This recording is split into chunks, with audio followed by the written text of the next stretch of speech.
সেই কখন থেকে এই পাথরে মাটি কুপিয়েই যাচ্ছি কিন্তু শেষ আর হয় না গো। কি গো রহিম চাষি, এই কাঠফাটা রোদে কি করছো? কি আর করব ভাই, চাষাপুষা মানুষ, চাষ করেই খাই। সে তো বুঝলাম ভায়া, কিন্তু এই পাথরে জমিতে একা হাতে কিভাবে নাঙল দিবে? তুমি বরং একটা ট্রাক্টর কিনে নাও, এতে তোমার অনেক সময় সাশ্রয় হবে। ভাইয়া, আমার যে আর্থিক অবস্থা তাতে নুন আনতে পান্তা ফুরায় বুঝলে। ছিঁড়া খাতায় শুয়ে লাখ টাকার স্বপ্ন দেখি না ভাইয়া। ঠিক আছে, তুমি যা ভালো বুঝো করো, আমি চললাম গো।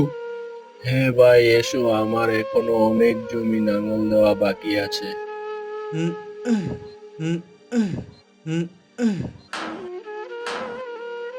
ও মা, এটা কি? এত কোনো পিতলের হাড়ি মনে হচ্ছে, ভালো করে খুঁড়ে দেখি তো। ধুর ধুর, এটা তো সামান্য একটা ফাঁকা হাড়ি। কোনো গুপ্তধনের হাড়ি পাওয়া গেলে একটা কথা ছিল। হে উপরওয়ালা, আমার ভাগ্যে কি কিছুই জুটবে না? সারা জীবন এভাবেই খেটে যাব। ও হো হো হো। উফ, ওরে বাবা, খিদের জ্বালায় পেটের ভেতরটা চুচু করছে। না, যাই কটা পেয়ারা পেরে খাই।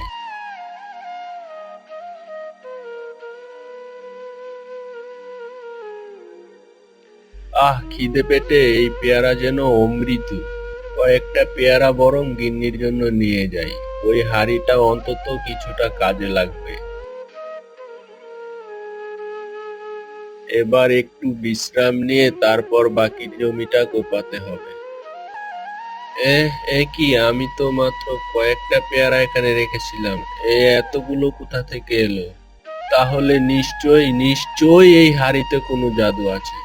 দেখি তো, আরেকবার পরীক্ষা করে দেখি। ওমা, এ কি দেখছি আমি? এ তো সত্যি সত্যি জাদুর হাড়ি। যাই এখনই গিয়ে এটা গিন্নিকে দেখাতে হবে।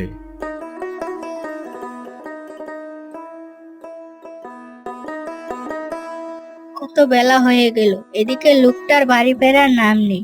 কখন যে ফিরবে আল্লাহ জানে। এদিকে রান্নাঘরে আলু বেগুন কিচ্ছু নেই। কালকে থেকে কি খাবে আল্লাহ জানে। কি ব্যাপার গিন্নি, হঠাৎ আল্লাহকে ডাকছো কেন? চলো ঘরে চলো। নাও, এই নাও পেয়ারা খাও। শুধু একটা আলু আর একটা বেগুন পড়ে আছে, তুমি সবজি না নিয়ে পেয়ারা নিয়ে এসেছো। এবার থেকে আর কোনো কিছুর অভাব হবে না গিন্নি। যাও, তুমি ওখান থেকে আলু আর বেগুন দুটো আনো, আর শুধু হাড়ির খেলা দেখো। কি যা তা বলছো বলো তো? যেটা বলছি সেটাই করো, আর আস্তে কথা বলো।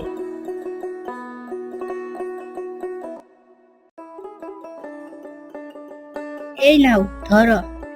এগুলো আমায় না দিয়ে হাড়িতে রাখো, আর তারপর দেখো মজা। এগুলো এর মধ্যে দিলে কি হবে? দেখেছো, আবার কথা বলে। যা বলছি করো। ওমা ওমা, এ কি দেখছি, শত শত আলু বেগুন বের হচ্ছে। তাহলে কি বুঝলে গিন্নি?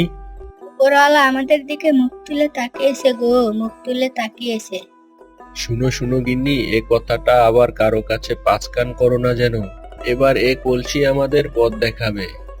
এই জন্যই বলে উপরওয়ালা যখন দেন তখন ছাদ ফুটো করে দেন। এখন খাবারের বন্দোবস্ত করো, খুব খিদে পেয়েছে। ঠিক আছে, তুমি হাত মুখ ধুয়ে নাও, আমি এখনই ভাত বাড়ছি। শুনো গিন্নি, আমাদের এত আলু বেগুন পেয়ারা তো লাগবে না। তাই ভাবছি কিছু রেখে আর বাকিগুলো বাজারে বিক্রি করে দেব। হ্যাঁ, তাই ভালো।